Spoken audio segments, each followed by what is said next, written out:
Perkenalkan, nama saya Jessica Natalia dengan NPM 200605621 dari Niaga C 2020.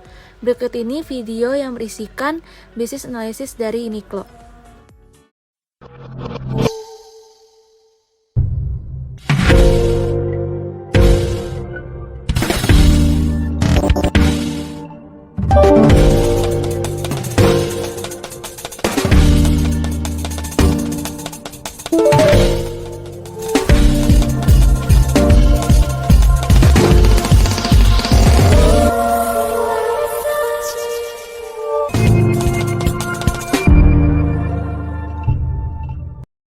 Yang pertama, ruang lingkup bisnis Uniqlo. Uniqlo merupakan perusahaan asal Jepang yang bergerak di bidang fashion, di mana produknya ditujukan baik untuk pria, wanita, maupun anak-anak. Nama Uniqlo sendiri berasal dari nama toko pertamanya, yaitu Unique Clothing. Unique Clothing berada di Hiroshima, Jepang.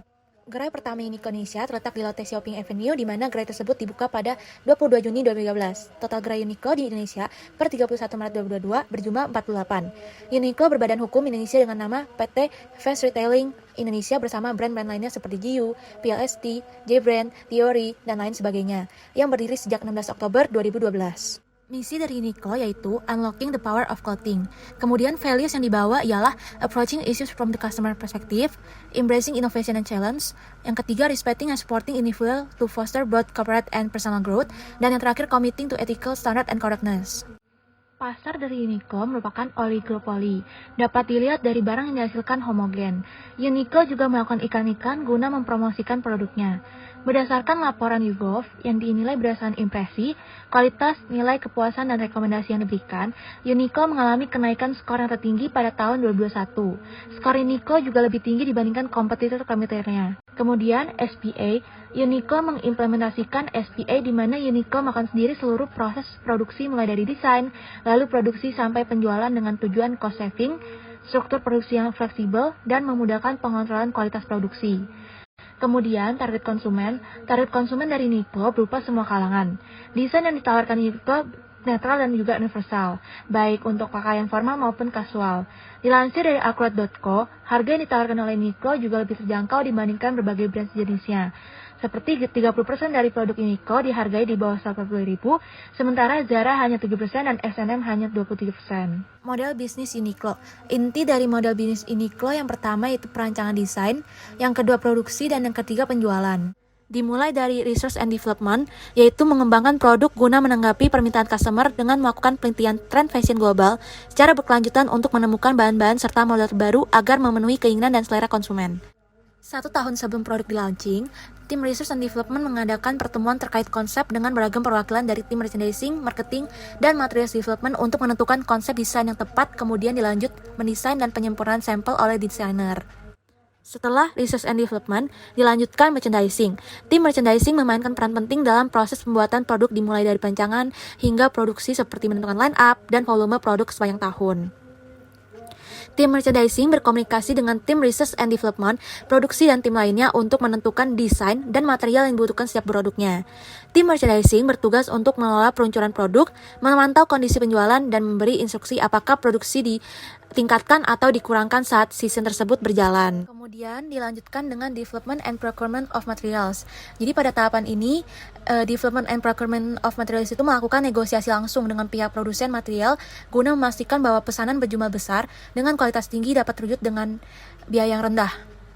Kemudian yang keempat, production network, yaitu Uniqlo melakukan outsource hampir semua produksinya kepada pabrik-pabrik di Asia seperti Vietnam, Bangladesh, dan India. Uniqlo mengimplementasikan win-win relationship dengan pabrik-pabrik tersebut guna mempertahankan kualitas hasil produksi terbaik. Kemudian yang kelima, production team dan Uniqlo Takumi Teams. Tim produksi melalui staffnya dan Takumi Tekstil yang tersebar melakukan kunjungan ke pabrik-pabrik yang menjadi mitra Uniqlo, guna memastikan bahwa proses produksi berjalan dengan baik. Kemudian dilanjutkan dengan inventory control, yaitu menjaga tingkat ketersediaan melalui pemantauan tingkat penjualan dan ketersediaan produk setiap minggu di semua gerai. Kemudian dilanjutkan marketing. Setiap season, Uniqlo melakukan kampanye promosi untuk produk-produk utama seperti Heattech, Filter Lockdown, Erism, dan Broad Tops.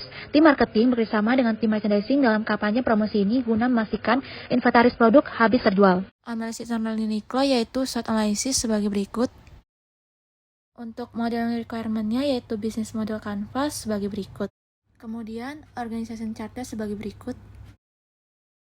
Analisis eksternal Uniqlo yaitu Porter 5 Forces Analysis.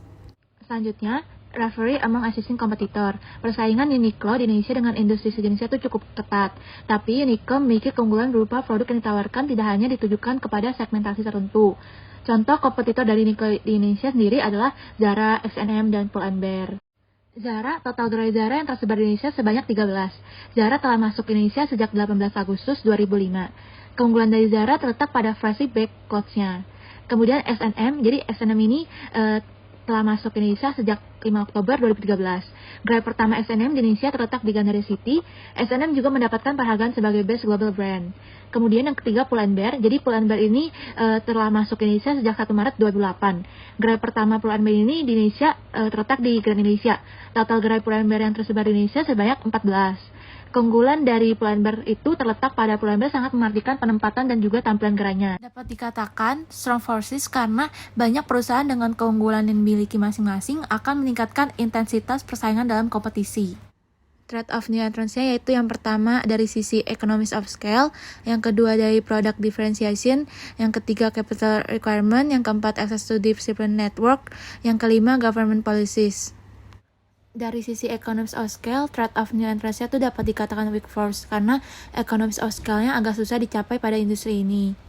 Dari sisi diferensiasi produk, threat of new entrants-nya dapat dikatakan weak force juga karena customer mencari produk yang berbeda dan perusahaan-perusahaan menyediakan produk berbeda yang beragam dibandingkan yang standar. Dan yang ketiga, dari sisi requirement, threat of new entrants itu dapat dikatakan weak force karena modal yang dibutuhkan dalam industri ini besar, baik untuk research development maupun proses lainnya. Kemudian lagi, dari sisi access to distribution network, threat of new entrants itu dapat dikatakan strong force karena produk dapat didapatkan oleh pendatang baru dengan mudah. Yang kelima, dari sisi government policies, jadi threat of new entrants itu dapat dikatakan weak force karena kebijakan pemerintah biasa ketat dan perlu dipatuhi. Dapat dikatakan untuk threat of new entrants-nya tuh weak force karena dari 5 indikator tersebut tuh 4 indikatornya menunjukkan untuk suatu pendatang baru yang ingin masuk ke industri ini tuh agak sulit.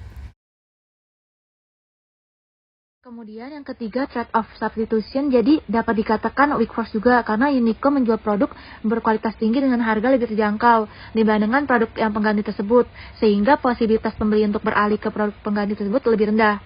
Kemudian yang keempat, bargaining power of suppliers, jadi dapat dikatakan weak force juga karena terdapat banyak pilihan suppliers di mana dengan begitu suppliers itu memiliki kontrol yang rendah terkait penentuan harga. Selain itu, subsidi promosinya juga rendah. Dan yang terakhir, bargaining power of buyers, jadi dapat dikatakan weak force karena diferensiasi produk cukup banyak, di mana pembeli mungkin tidak semudah itu untuk menemukan alternatif dari produk tersebut. Identifikasi supply chain management pada Uniqlo seperti gambar di bawah ini dan juga fokusnya kepada pengimplementasian SPI model dan juga TCM system. SPI model itu di mana produksi dan juga penjualan tuh secara langsung terkoneksi dengan tujuan menjangkau dan menanggapi customer secepat mungkin. Yang awalnya tradisional model itu memisahkan antara perancangan desain, produksi, dan penjualan, pada SPI model ini disatukan menjadi satu kesatuan, di mana dengan ini mempersingkat rata-rata jumlah hari inventory turnover menjadi 80 hari. TCM system merupakan total change management yang diawali dari tradisional supply chain management. Nah, pada sistem ini tuh terjadi analisis data yang dilakukan kepada seluruh penjualan yang disediakan melalui POS system. Kemudian membuat market demand forecasting, menentukan kapasitas produksi serta inventory sehingga diupaya sespesifik mungkin, kemudian mengecek inventory setiap minggunya. Jika dibutuhkan additional order dilakukan adjustment secepat mungkin dalam 10 hari. Rekomendasi strategi. Yang pertama, Uniqlo perlu untuk mempertahankan target customer-nya yang luas tersebut. Layaknya tagline di bawah, yaitu made for all, sehingga potensial customer-nya tetap banyak. Yang kedua, Uniqlo perlu pula fokus pada diferensiasi produk, sehingga dapat menjadi suatu keunggulan. Selain fokus pada diferensiasi produk tersebut, Uniqlo perlu tetap mempertahankan kualitas produk agar tetap bagus.